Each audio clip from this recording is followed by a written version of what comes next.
যদি এমন থাকে যে তিনটা ক্রমিক সংখ্যার যোগফল 123,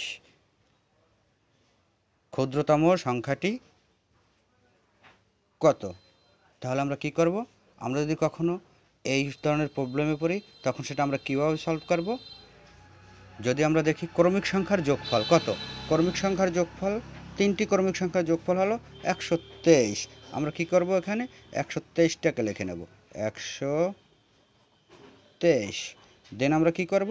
কয়টি ক্রমিক সংখ্যার যোগফল? এখানে কি বলছে? তিনটি ক্রমিক সংখ্যার যোগফল। তাহলে আমরা কি করব?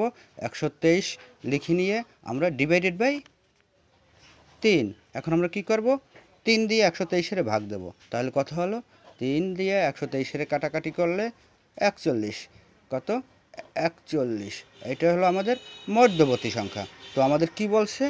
আমাদেরকে বলা হয়েছে ক্ষুদ্রতম সংখ্যাটি কত? ক্ষুদ্রতম সংখ্যাটি কত? তাহলে আমাদের মধ্যবর্তী সংখ্যা দিতে হয় 41, আর বাকি দুইটা কত?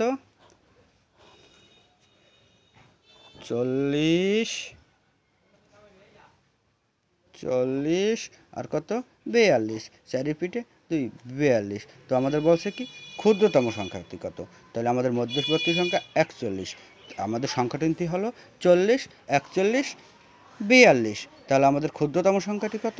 আমাদের ক্ষুদ্রতম সংখ্যাটি হলো অবশ্যই 40। সো আমি আশা করছি আমি ডেফিনেটলি প্রবলেমটা তোমাদের সাথে সলভ করতে পেরেছি। ধন্যবাদ।